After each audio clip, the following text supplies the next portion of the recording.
Come out and play. Welcome. Yes, you're in the new Providence. When niggas get to snapping like they got no common sense. When we approach with confidence, we go with confidence. Cause I'm consist enough to throw the hardest to the fence. And yeah, bitch, I'm on top of my game. So we can take my picture, put it in a superstar frame. Now I get steady looks, cause I got heavy push. A playmaker with the rock, no Reggie Bush. Yeah, the fatty look kinda like a heavy book. They ready shook cause they already heard the hook.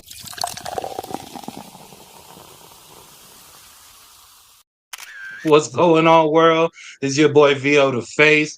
Man, we back in the building. Y'all know what time it is. Beer Bros, man. We about to get it in. And cheers to the win. Let's get this one popping. I'm here with my guys. You know, if you see the white V-necks back out, you know what time of year it is. We got my man Jay Reeves in the building. Yeah, we back in the building. Man, 2 years off, man. We about to pick it up like we never left. And here with the numbers, we got my guy Silly C. What up? It's your boy. I'm ready. Yeah, boy. Y'all know what time it is, man. So we're gonna definitely get this one going. Shout out to everybody subscribe to the channel. We're gonna start dropping a lot of more videos, and we just gonna start it off with just a basic draft review. Are you gentlemen ready to dive right into it? Oh boy, I brought the ice cream. She brought the cake. Uh-oh. Cody ready to blow out the candles, you heard me? All right, man, let's get this one going. So we're going to dive right in with our first position group. That is running backs. We're going to break down the top 20 of this position. First, I'm just going to read the list, and then you guys can react. We'll just do 20 through 11. That's going to be Joe Mixon, Chuba Hubbard, Omarion Hampton. 17 is Brees Hall. 16, James Conner. 15th, Kenneth Walker III. 14th, Alvin Kamara. 13, James Cooks. 12, Chase Brown. 11, Kyron Williams. What do you guys think about that 20 through 11 spot? Yes, sir, man. I'm going to go ahead and get it kicked off, man. I want to start with the boy, Brees Hall. All right, man, I'm expecting a major bounce back to him, especially running next to Justin Fields, who is a running quarterback. He should do pretty good out there in the backfield. Now, recently, Brees Hall was stated saying that this isn't his team. The coach don't want him. They're trying to get Braylon Allen involved and I want to say Isaiah Davis. But when it comes down to it, man, Brees Hall is really special, man. Great contact balance, super explosive. We know that when it gets close into the goal line, they're going to be giving it to the goal line back, which is Braylon Allen. So Brees Hall has to score from a long distance out. But the thing with Braylon Allen is right now he is currently injured. That doesn't mean anything because we're still a month out from the season. But this is a contract year for Brees Hall. He's going to be looking to get a bag from another team. So with that being said, I think Brees Hall is going to have a really huge year. Yeah, contract years normally bring the best out of players. So you see, out of those 10 players I listed, do you see one that you have higher hopes on, or anybody that's overrated, underrated, or just a player that you think is rated just about right? I would have to say James Conner. I think, based on his offensive line and just kind of where the Cardinals are at, I think he could have a really breakout year. Last year, he had 236 carries for 1,094 yards, 47 receptions on 55 targets for 414 yards. Total yards from scrimmage was 1,508, and he had 9 touchdowns with that. So right now, I think some of his risk, though, is he entered 2025 at the age 30, so durability concerns. Minimal PPR impact. So if it's non-PPR, I think he comes up higher on the board. And then his post-week 11 shift towards a pass-heavy offense slightly reduced his carry volume. So we'll kind of have to see if the Cardinals get back into running the football a lot more. But that would kind of be my take on that. Okay. Okay. Yeah, we'll see if they try to ground the Cardinals this year and, kind of take the ball out of Kyler Murray's hand and see what he could do. One running back that performed really well last year, despite having just kind of regular type quarterback play, is Chuba Hubbard. He had lackluster quarterback play and was able to still rack up about 1,200 yards last year. 10 TDs and got about 250 carries, which was tied for 11th in usage last year. So I think Chuba Hubbard will kind of maintain that borderline RB1 usage. I do think he'll be a little bit more productive this year because I do think out of the last few games we've seen out of Bryce Young finishing off the year that he might be ready to take at least a step. I'll hold it off on saying he's going to take a leap forward, but he might take a step forward, and that might go a long way to helping Chuba Hubbard's case to be a much more productive back this year. So I'm going to say watch out for Chuba Hubbard. Coming in at 19, I do think he's a little low on the rankings. Oh, let me debate that with you. Actually, the boy Hubba. I Hubba, don't hubba. know if he's going to have that great of a year. He got a lot of work, a lot of volume last year. They actually just recently drafted Trevor Etienne, which is Travis Etienne's little brother, and he is pretty explosive. Watch this man play in college. Also, Rico Dowdle from the Dallas Cowboys, who just dropped 1,000 yards last season. Even though they gave Chuba the bag, I don't know if they're going to completely put it in his hands, but that's just my opinion. Yeah, and I respect your opinion. I just respectfully disagree with you because he's played against weapons with weapons next to him. He kind of broke out on the year where Christian was kind of on his way out. They brought in Miles Sanders last year to kind of do the same thing and bring that explosivity and whatnot.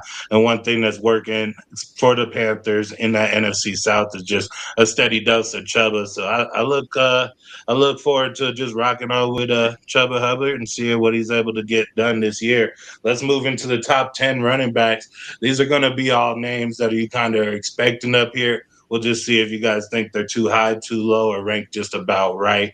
And just to let everybody know, we're using the ESPN uh, uh, the PPR receptions format for these breakdowns. A lot of people use the ESPN league, so we thought we'd go with something regular, kind of react to one of their lists. Let's go 10 through 1. That's going to be Josh Jacobs, Bucky Irvin, Jonathan Taylor, King Derrick Henry, Devon Achane, Christian McCaffrey. Number 4, we get a rookie on there with Ashton Genty. 3, Saquon. 2, Jahmyr Gibbs. Number 1, Bijan Robinson. Silly C, what do you think about 10 through 1? Well, let me get with. So when it comes to Bijan Robinson, Bajan. His name is Bajan. Sorry, I apologize for that. Bijan Robinson, I think he has a chance to be a really good player, but I do kind of stress that he is kind of a little bit injury prone, which kind of affects it. But he's got a heavy dose of carries. He had 304 carries for 1,456 yards, 14 touchdowns.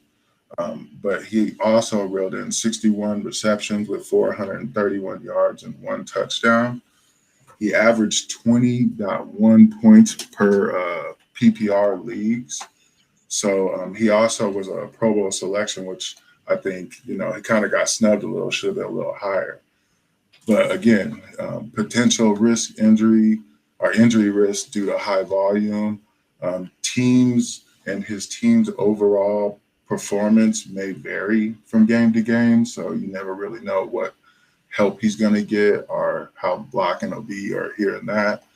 But right now, he's top 3 looking overall in most formats, and he's had elite production in 2024. So we'll just have to see what he's a prime candidate to have that in 2025. Yeah, well, Cody, let me ask you this. I'm sorry, excuse me. Cody, let me ask you this.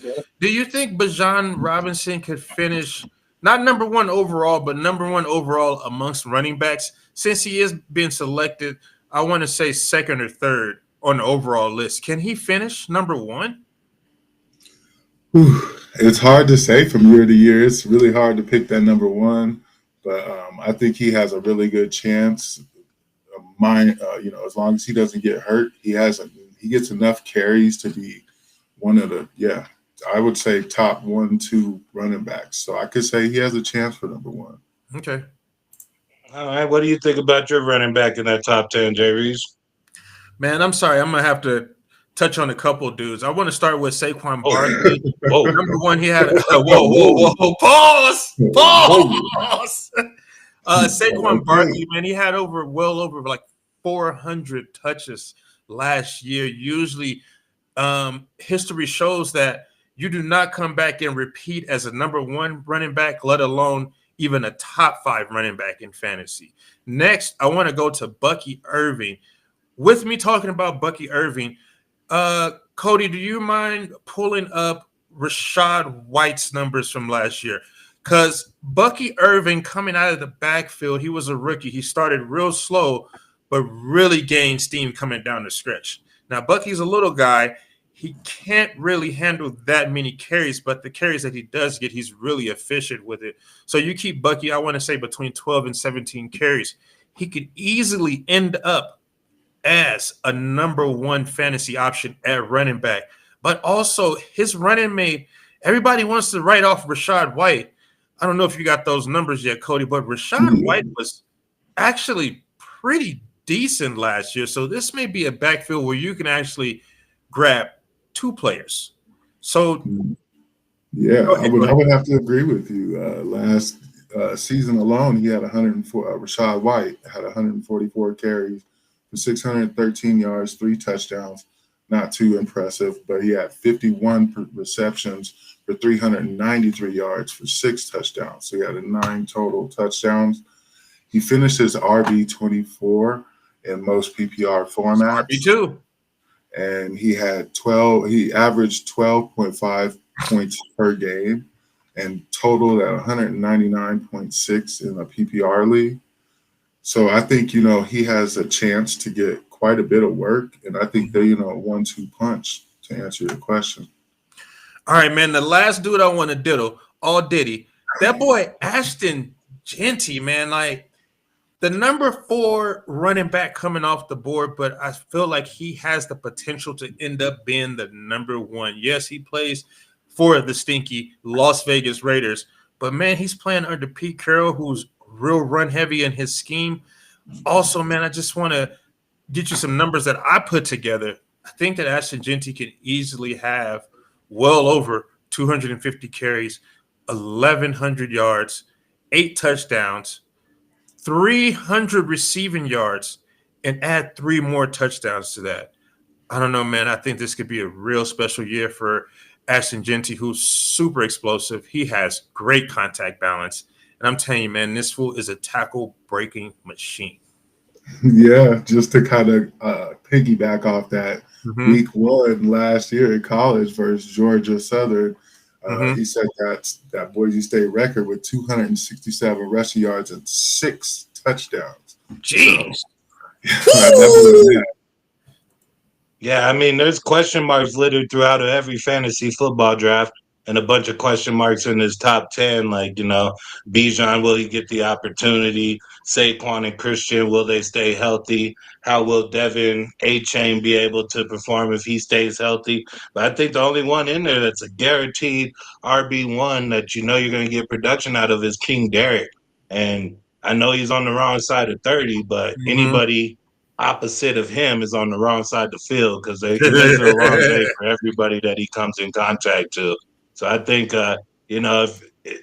to deal in a world full of question marks, sometimes it's just better to go with certainty. I wouldn't leap for Derrick over a couple of these people. But if you told me you picked Derrick Henry over A-Chain or Derrick Henry over McCaffrey or Derrick Henry over Ashton, I don't think you're going to get a lot of pushback from me.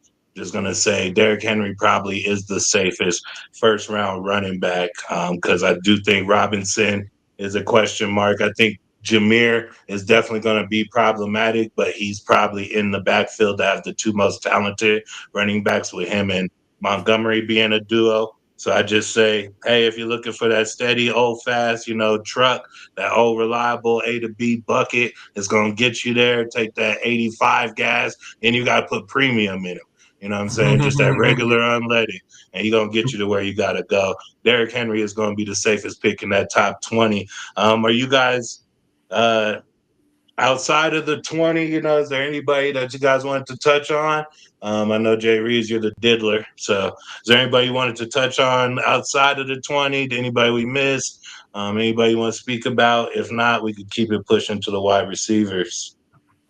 Man, yeah, people are giving up on Travis Etienne, and I understand why.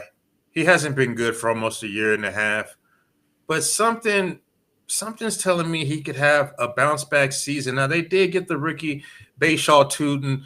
Tank Bigsby has been real explosive in training camp. Bayshaw Tootin has been fumbling his opportunities away already.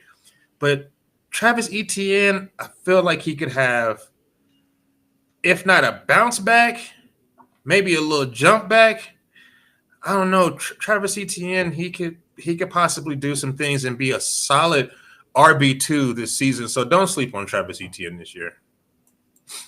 Definitely having a solid 1-2 punch at the running back in your fantasy league and something that you can kind of set and forget is very important. So, I mean, in a world full of question marks, man, with Travis Etienne and stuff, I'd say just try to go with those people you know are going to produce, the people that you believe are going to be healthy, and the people that are set up for success in the right systems.